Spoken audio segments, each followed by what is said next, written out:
Research shows great camp experiences help kids grow, building independence, social awareness, and deeper friendships. Great programming starts with a great schedule. Camptivities build schedules around your camp's rules so every camper has that high-quality experience. Learn more at camptivities.com. Welcome to the pudding. The sweet proof of research to back up what you already know about summer camp. I'm Dr. Mandi Baker. My pronouns are she. And I'm Travis Allison, he, him. And today we're talking with Neil Carr, also he, him, professor at the Department of Tourism, University of Otago, New Zealand. Mandi and Neil have edited a number of large projects on inclusion and equity in outdoor leisure. And these have included 2 books, a triple special issue of a journal, and a collection of case studies. Welcome to it, Neil. We're grateful you're here. Yeah, nice to be here. Neil, can you tell us a bit about how you became a professor and a researcher? By not having a better idea what to do with my life. So going to university because it sounded like better than getting a job, and then staying at university because it sounded better than getting a real job. But then finding out that you work more than just about any other job on the planet. Didn't quite work out that way. But hey, as a result, it works nicely because I get to research on what I want, do what I want, and tell the world, if it wants to listen, what I find and what I think. Yeah. And if the world doesn't want to listen, that's fine, because I'm enjoying myself. And if the world does listen, that's great. Even better. To say is good. Now, did you do tourism in any of your sort of first couple of degrees? Where did you start out? In point of fact, I only have 2 degrees because I skipped a master's, went from... Me too!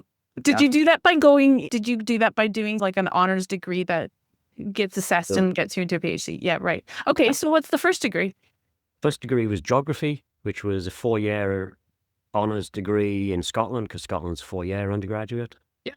And then it was like, well, you've got your grade to get into a PhD. Let's go do a PhD. What we're going to do it in? I can't remember why, but for my honors dissertation, I did impacts of tourism because it was just like, well, sounds all right. Let's do it. Yeah. And then we went and did stuff on tourist behavior as my PhD, and very quickly found that all of the tourism theory stuff is boring as mud. Actually, mud's more interesting than the tourism theories. You're making friends, Neil. Tourism folks. I'm not saying anything they don't already think that I... And then wandered into the leisure studies field going, oh, wow, there's so much cool theory and debate and discussion. So led a double life for a while going, I'm a tourism academic who is always grounding in leisure, until people like Shane Pegg were saying, he was a colleague in Australia at one time, went, you're a leisure studies person, aren't you? It's like, Yeah. Oh, am I? Maybe. How did that happen? So then they've gently slid from one to the other, where I guess now I'm a tourism person in that I work in a tourism department. I'm a leisure studies person in that I write in leisure studies. Yeah. I've also been accused of being a sociologist, having never taken a sociology degree in my life. Yeah. That's a common theme on the program this year. Yeah, a bit of a common theme. Yeah, being accused of being a thinker, which is perilously close to being a philosopher, which is like, well, okay, all PhD graduates are because it's a doctorate of philosophy, but really, I did have an interesting run-in with a philosopher who said only philosophers can philosophize, and I'm like, that means every PhD student can, actually. I feel like leisure actually has a lot more space for philosophy. Like I think tourism can sometimes get a little too focused on the practice, or not too, but they just don't seem to explore or be as curious about theory and philosophy. So leisure gives us a lot more space for sure. Yeah. Before we go too far, can either one of you take this, define the difference between tourism and leisure? Oh, we're in so much trouble now. And then Mandi, you go for that. We're going to get ourselves in so much trouble with our tourism colleagues, and with the deepest respect. I have some like amazing mates that are tourism scholars, but when I explain this in a really simplistic way, is I try to explain that the philosophy of leisure is asking a question of how to have a good life. And this is a deeply philosophical question that's been around not just for like 10 or 20 years, but like hundreds of thousands of years. Mhm. I think every population civilization asks the question, how do I have a good life? And from that, there has been a lot of philosophizing about lots of different activities and practices and industries that promote, serve, and support how we achieve that good life. And tourism is one of those. Hospitality might be seen as another, recreation, sport. So I think is as early as 50 or 60 years ago, leisure was kind of understood as the umbrella term, and tourism would have been one of the parts under the umbrella, along with all of these other parts. Now, what's happened in the last 30 to 40 years is that those different parts have splintered off and become quite significant in large industries, and therefore are in complement in study as well. So the tourism scholarship world is quite big, and but also that's part of what I just said was, there's a tendency for that scholarship to be a lot more practice, administration, business of service delivery oriented, and a little less of the sort of philosophical.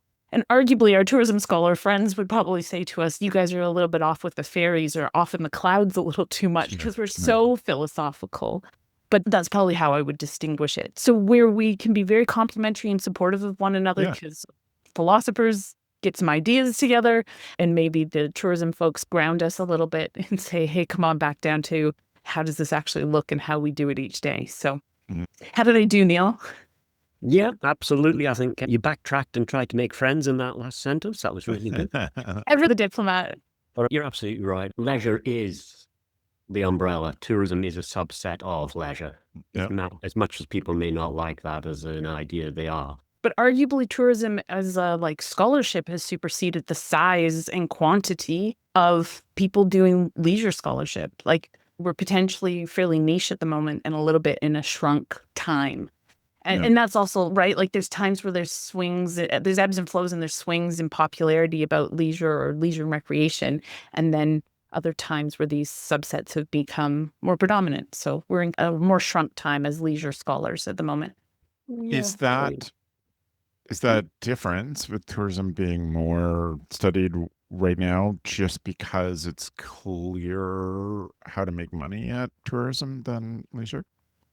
Yeah, a lot of leisure programs died around the world as tourism programs were growing.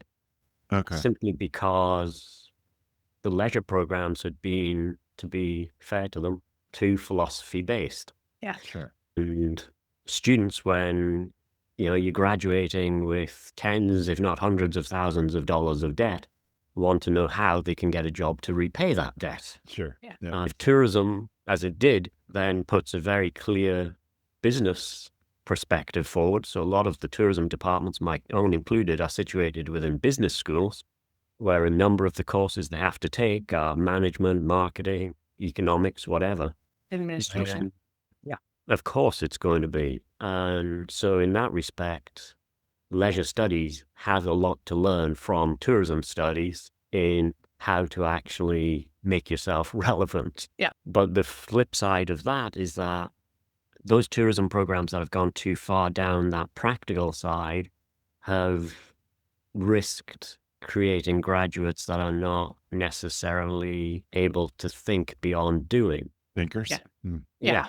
They're too attached to routine and practice or best practice kind of information versus that really, what is it? We've talked about resilience and that transferability and that ability to adapt. And that's what we're hoping part of that critical thinking and understanding, not just one philosophy of leisure, but 20 philosophies of leisure means you can pick up and change with the times. That's right. And when you're talking both leisure and tourism, leisure is the biggest industry on this planet by an exponential factor, but it moves really fast. Yes. Right. So you have to be a quick, agile thinker to succeed in this industry. Leisure includes, or used to at least historically, things like entertainment would fall under the big umbrella of arts and culture. And so if you think about just how entertainment, how we get it, good old VHS, and all of a sudden we're all streaming and nobody has any tangible, it's just all happened so fast. Yep. Yeah. I was just teaching that one this week. I was teaching Bowman's liquid modernity. Yeah, I know. But you know what? How much I love that. It's such a nice way to explain things. It's Absolutely. Sociologist Neil likes a bit of liquid things. That actually showed up in the introduction of one of our books, and I've had a few people comment on that. Neil also is a bit unconventional, and so we'll pull, and in the best possible way, but we'll pull like insight from fiction and not just always going back to the academic sources. And I think that's part of why our projects seem to get a bit of traction with folks, is they're really happy to not get the dry written textbooks and get a bit of Terry Pratchett right in the middle of the introduction. Yeah. Well, hey, you want a good philosophical thinker, then Terry Pratchett was. Being an academic should never mean that you just look at other academics' work. If all you're doing is that, then the only people who are going to look at your work, they're not even going to read it, is other academics, so that they can reference what you've said, and onwards goes the circle of ever-decreasing relevance. Well, as you've said, one of the main markets of this podcast is not a bunch of academics. So they don't want to read about a bunch of academics reading about and writing about other academics. They actually want to look beyond, go, hey, actually, we've got good stuff to say if you're willing to listen. Yes. And so listening to the non-academics and not having to just always reference academics is vital. You talk about the relevance of universities nowadays. Quite rightly, we talk about the relevance of them. They are relevant if we actually listen and talk in the right way. If we do it like it's the 1970s or something all over again, when it's just academics sitting in a room talking to other academics or talking at other academics, because traditionally academics have been lousy at listening, then we're doomed. We have to actually get out and listen and talk with, which that's what we all talk about with myself and Mandi when we're talking about inclusivity of everybody and everything. Yeah. Well, can I jump from there? Talking before we started recording, I know that you have studied and written about a whole bunch of different things, but what for you is the stuff you're most excited about these days, Neil, in your research? I'm guilty of being like a kid in the candy store. I'm on the figure eye of whatever is the latest toy. Everything else that I've done is garbage, and I'm like, move on, and that's an old story. Don't want to do that one anymore. New stuff. So if you'd asked me 3 months ago before I went on my 3-month-long field trip, what was exciting me, it'll be different to the answer now. But I'll give you the answer now. What's exciting me now? Oh, everything. I want to look at soundscapes. I want to look at smellscapes. I want to look at touch. What else do I want to look at? I want to look at kitchens.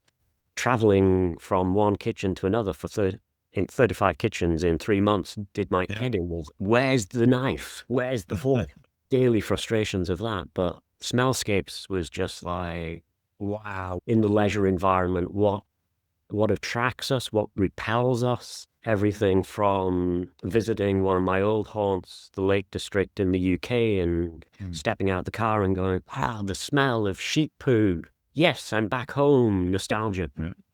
Versus smelling sheep poo in New Zealand when it's in a truck and I'm having to drive along the road behind it and want to stop the car and let them get ahead by about 10 miles. To touch. Touch was cool.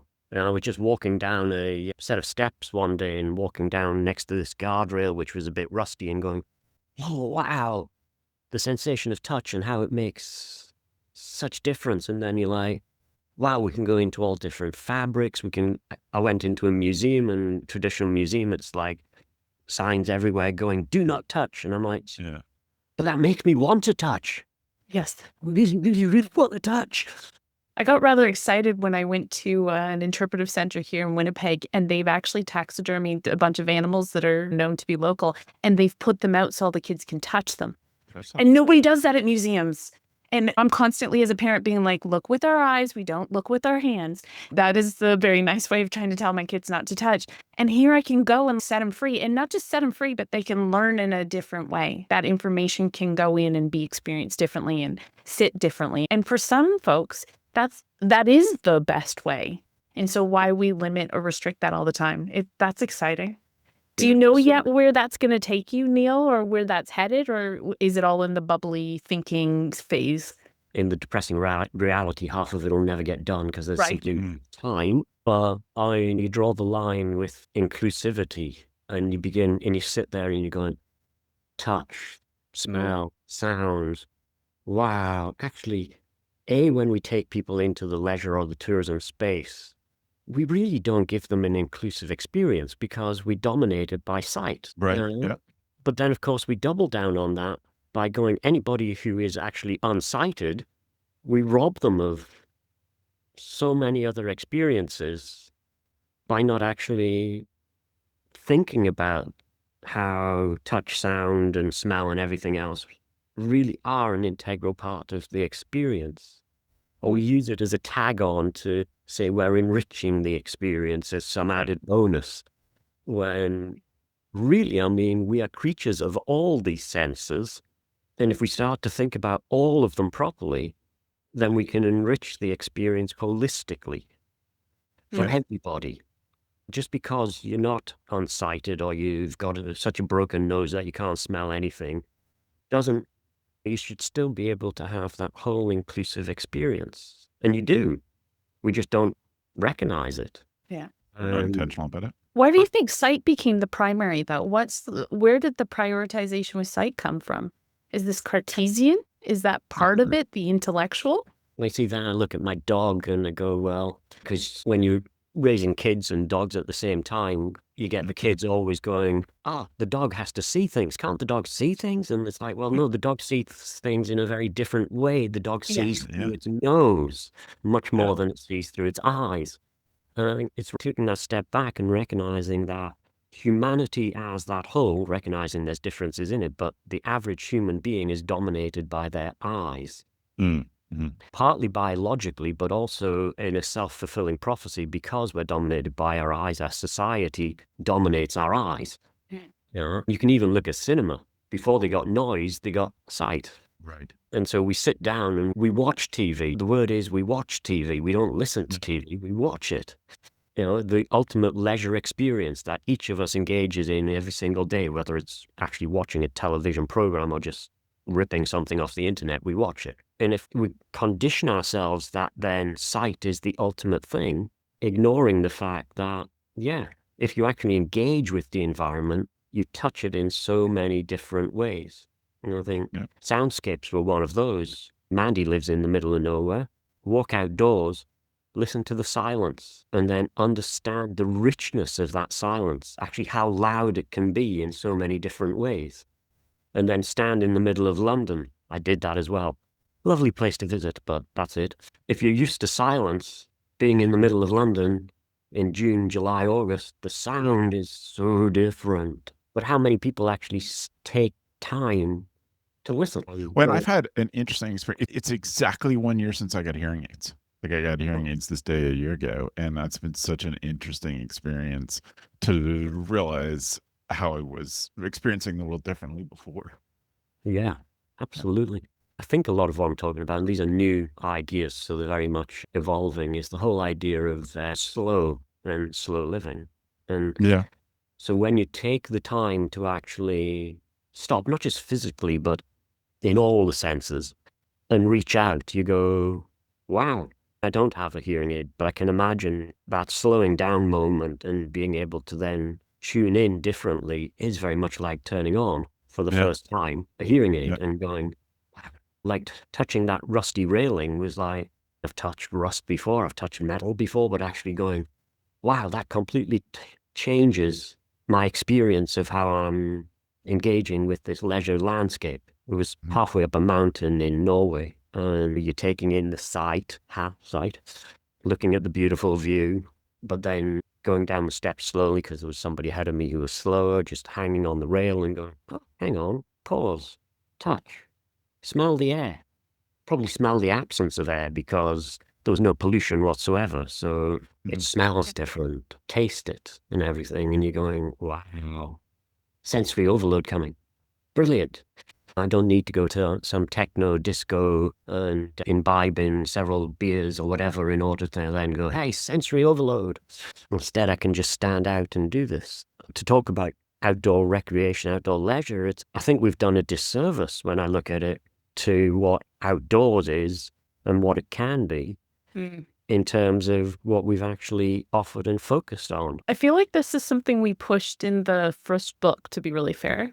Like we really were trying to break down the really dominant assumption of what outdoor leisure, outdoor recreation is, or the main storylines that get told about it.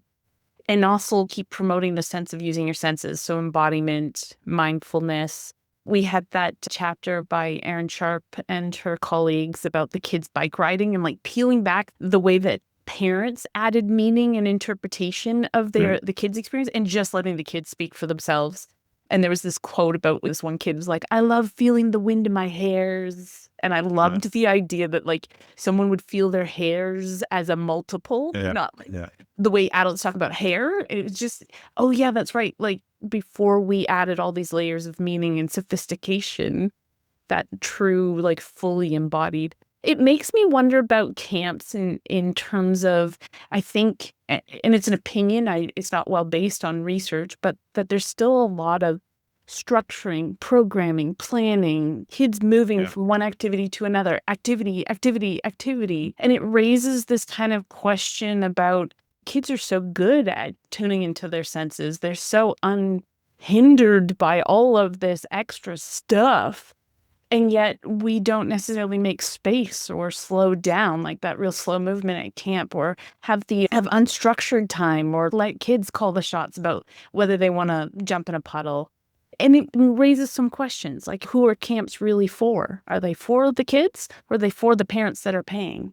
Is it for the outcome? Do camp leaders feel that they're obligated to like really structure and run lots of activities because that will satisfy the buyer versus the consumer? And I think kids they're kind of used to being told what to do, so they roll with it. But what would happen if we had a revolt and kids just went, no, I'm not doing a thing? Bring on the revolution. The like led by 10-year-olds revolution. To be really fair, I think I got a story from one of the camps that my son was at this summer.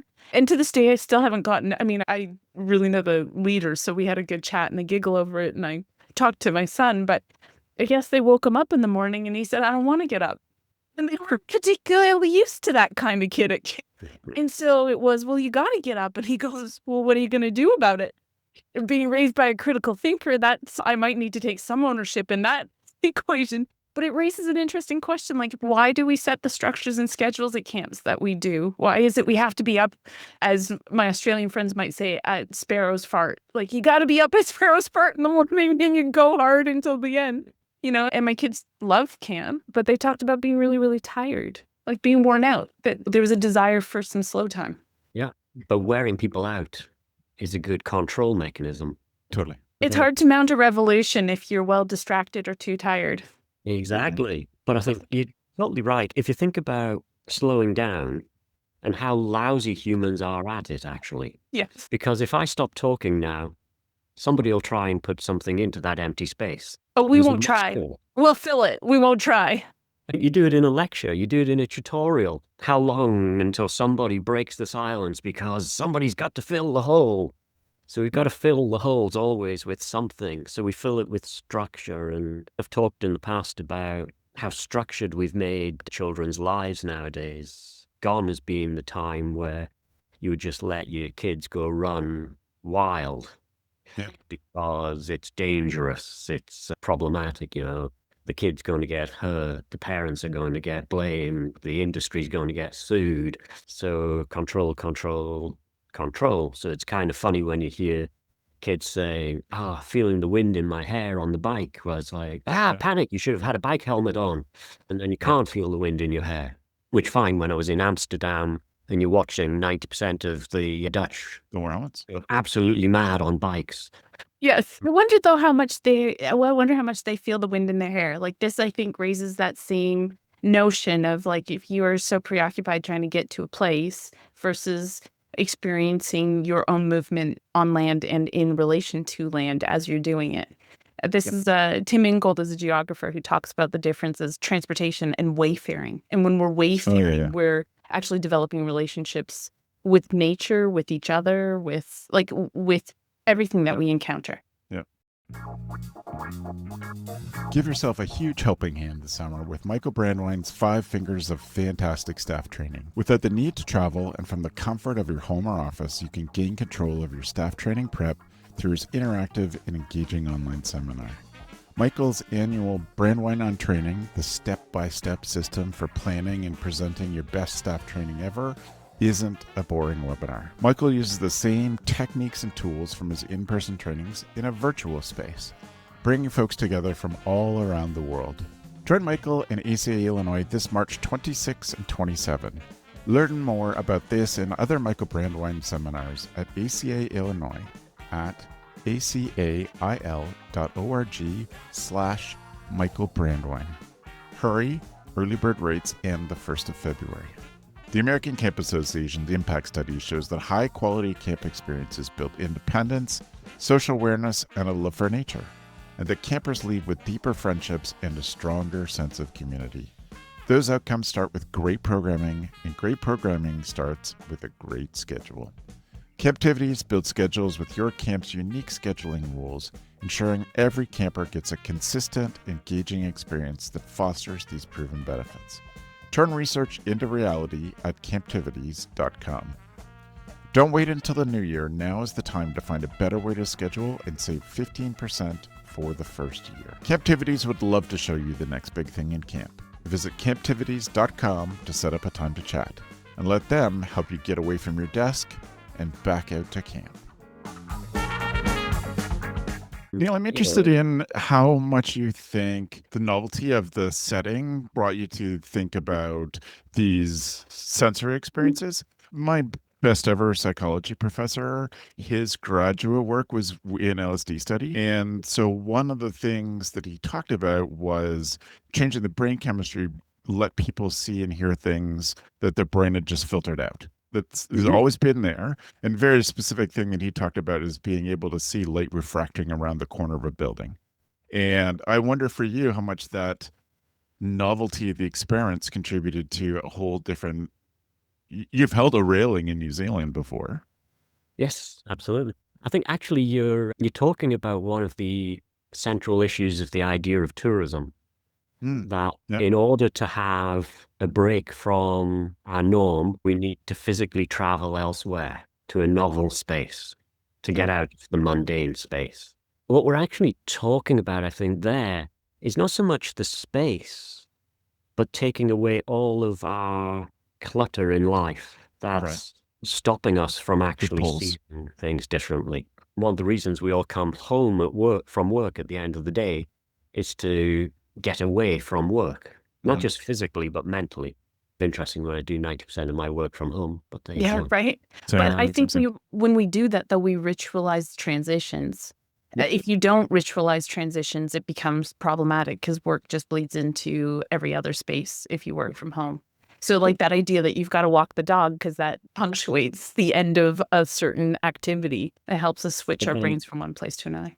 But then what we have to be careful of is that the actual travel to escape is false.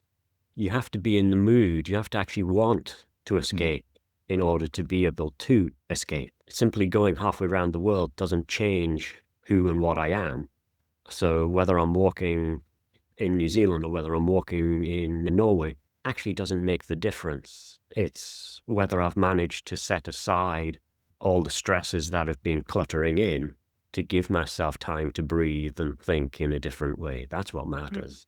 So it's more an inner journey than an outer journey. The outer journey is just a tool that may or may not work.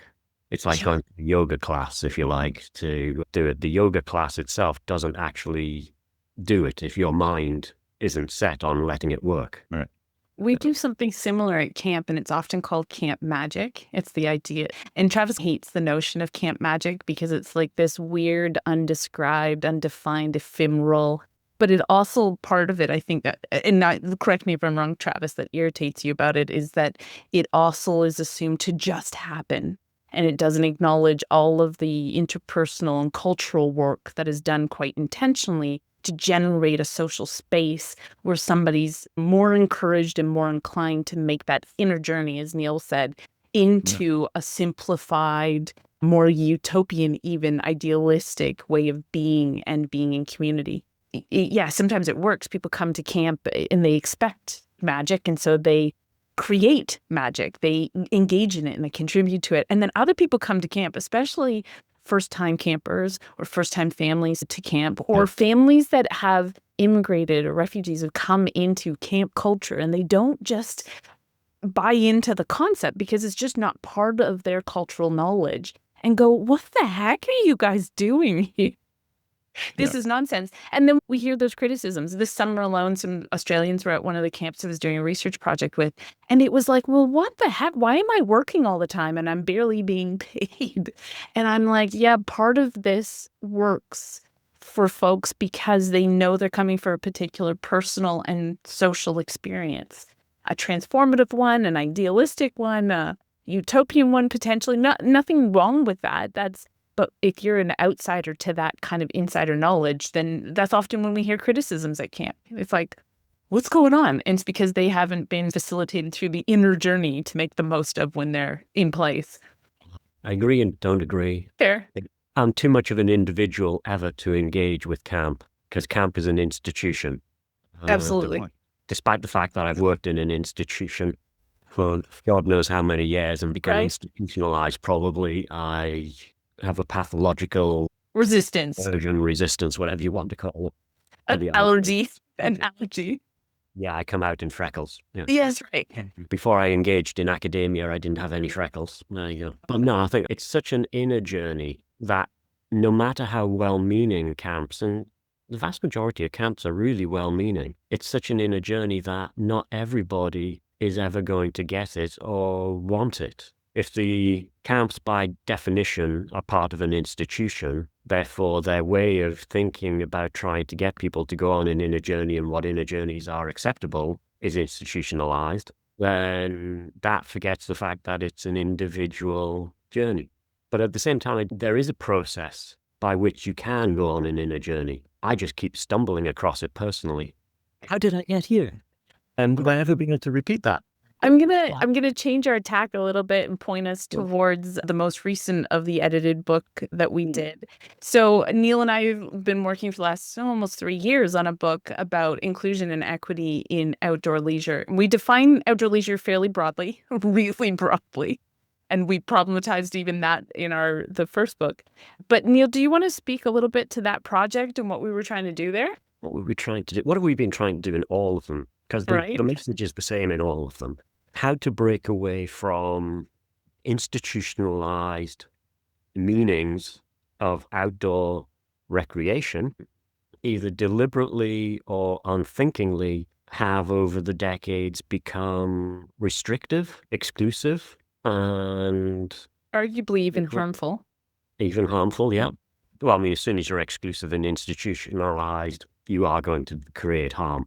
Absolutely, yeah. Again, whether intentionally or not, you're going to do it. And to try and therefore get everyone, the academics, the students, the operators, the owners, the governments, to begin to recognize what outdoor leisure truly can be if we are able to take the blinkers off that have been put on us over the last few decades. And so the book is filled with not just our ideas, it's a whole bunch of stories, if you want to call them that, from people who live out there, not just academics, but people who've experienced it. You've got the words from women who are going out into the outdoors going, why do we need men around here? We can claim this space quite happily without you. Brilliant. Voices that have gone unheard. Women challenging social ideas around what their bodies should and shouldn't allow them to do. Similar images coming out from older adults. And I got offended the other day when somebody said over 50s are old, and I'm 53. I'm told I'm not allowed to swear on here. So yeah, we were talking about that. We did try to get voices of children in there. I think the whole idea of encouraging children to write something was a strain. But hey, getting the voices out there to an extent, going, if a kid wants to go out, like my own Gus who started surfing at 8 or 9, and people are like, oh, surfing off New Zealand, there's big waves, there's big sharks, there's big sea lions.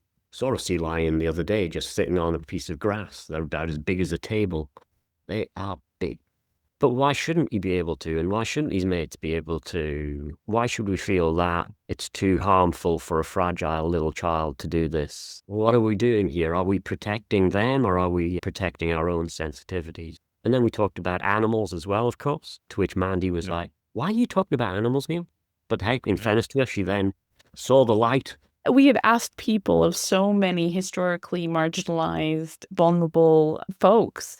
And honestly, the book is such a beautiful collection of their stories. And that was the goal. That was always the goal, is to hold space so that these folks could talk for themselves, that we weren't trying to put them into our own words. And they're like, and it took a little bit of persuading and putting a good proposal to the publishing house. And we do have a good publishing house that lets us get away with a lot of creative and odd things. So that's part of what made it so fun. But we've got folks talking about body shape, body positivity, and fat acceptance. We've got people talking about disability and ability, invisible and seen, but also illness. We really explored some interesting stuff around chronic illness. There's a good story in there about somebody with an invisible chronic illness working at camp and how those two things don't go together very well, and how she really, really struggled and told narratives about it.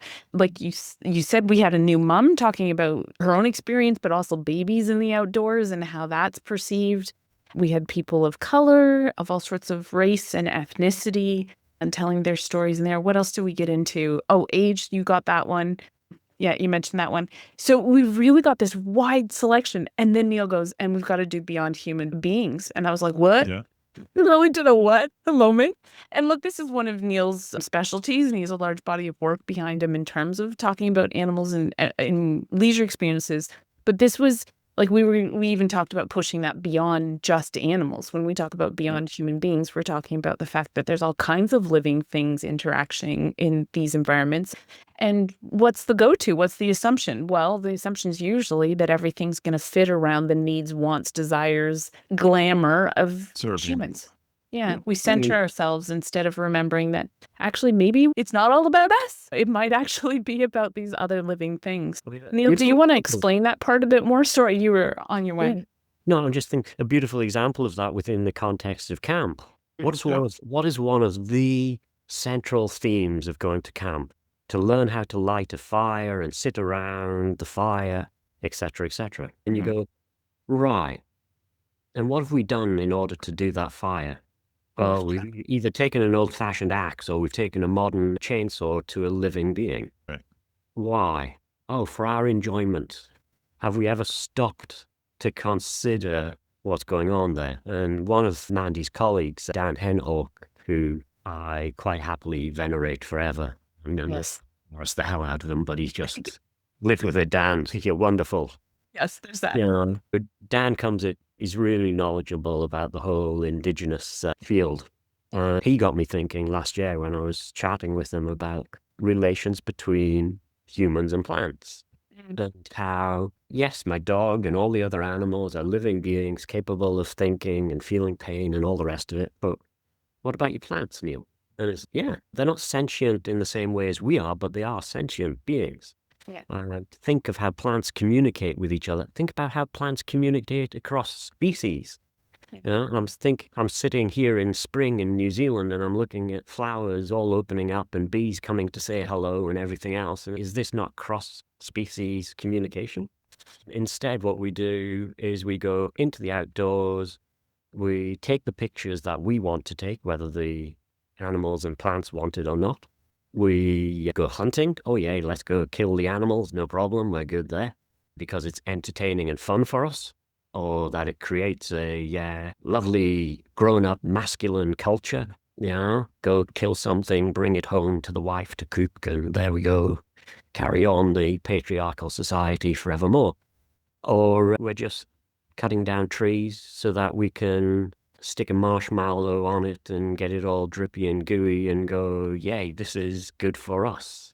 So it was going in this leisure environment that we've built up, this outdoor leisure, where it's all about us, going, actually, it's more than about us. We can dominate everything. Yes, we have the power to dominate. We can kill whatever we like, cut down whatever we like because we have the power. If we just promulgate that as a view forevermore, We already know We're where that's stuffed. heading from. Yeah. This planet will totally not stuffed. live. And fine, I'm old enough, I'll probably get out of it before the planet completely dies. The next generation might just, but the one after that is. So there's a very practical reason for thinking about it, but there's also a very strong moral reason. If these animals and plants have feelings and we have power, we have a moral responsibility to not just bleep them over every time. Neil, I know that you said that camp isn't your field of expertise necessarily, but I think there's pretty strong Or even parallel a spot that running. you'd appreciate. Yes. And the strong parallel of An running institution. alongside outdoor leisure and how those two worlds inform each other. That being said, what do you think the camp world needs more research on, or what should we study next for camps? Ooh, should you be asking me or should you be asking the children? Ooh, good call. Well played. Well played, sir. Yeah, I mean, I can give an adult-centric perspective, but that's just another layer of forcing children to accept views on, again, I've been writing about camps. I know I'm not an expert on camps, but I've been writing about camps since I wrote a book on children and holidays, which was probably 15 or more years ago now. And you can't write about children and holidays without thinking about camps. And you go back all the way to the original American camps, which were all about taking boys, because it was boys, not girls, into the outdoors, because they had all become, in the words of the masculine society, too soft because they lived in houses and moms. They weren't engaging in that whole colonialization, dominance of landscape that's idealized as what settler Americans had done, which is as much a dream as anything else in history, but hey, there you go. So the very first camps were controlling kids. And what have we seen since then? We've just seen layers and layers of control being dumped on them. I would say that what we need to do is step back and go, why is this control all here? Is it for us or is it for the kids? Is it benefiting the kids? Not, is it just creating the same kids that we are now as adults? Because we know how to meld children to make sure that they become the upstanding members of society of tomorrow. But actually, are we allowing the kids to be kids and develop into what they need to be for tomorrow rather than what we think they need to be? If we just keep repeating, if we just keep effectively making photocopies of ourselves, then again, we'll change nothing and the world will go down the drain very quickly. If you want to create innovative thinkers who are capable of solving problems, not just of today, but of tomorrow, you'll have to let them have the freedom to figure out how to do that. So then you have to figure out how you're going to create a camp that, in the eyes of adults, allows the children to go wild, enabling the children to actually create the future that they need. It comes down to the whole issue of play. You know? Play in its idealized form, play is about the freedom of the people playing and the animals playing to figure out the rules for themselves, to create new rules, to figure out rules, and to get on. How much do we actually let our children play nowadays? How much do we let our dogs play?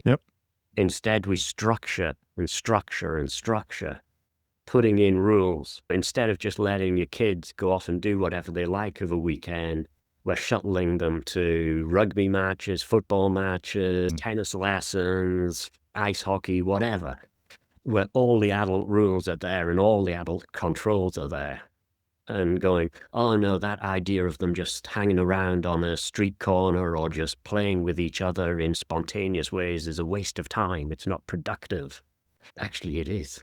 It is hugely productive because it allows them to actually take control. But parents are really useless and society is really useless at letting their children have control rather than them. And I see the same with dogs. I wandered around so many places in the world and gone, God, we've created dog zombies everywhere. I remember talking to, as you do, talk to dog parents in a dog park while dogs are being silly and playing. And I was having a bit of a chat, and they were saying to me that there was a neighbor in the dog park region who never lets their dog off the lead ever. And he feels very distressed that we all show up and let our dogs off lead and let our dogs be ridiculous together or whatever.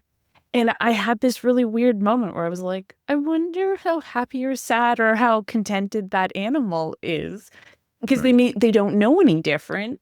Anyways, it raises some really interesting dilemmas.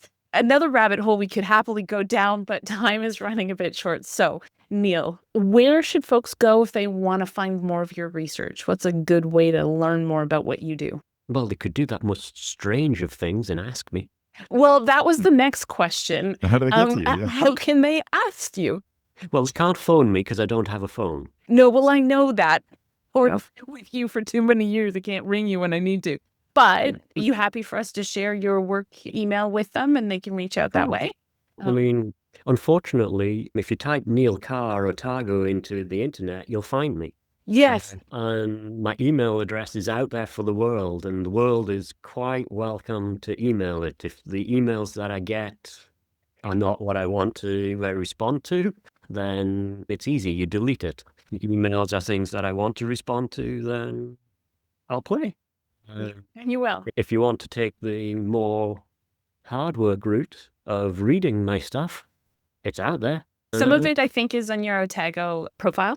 I think some of those links and things are there, but also a straight up Google search or a Google Scholar will start pulling up at least some links. Yeah, exactly. Sure.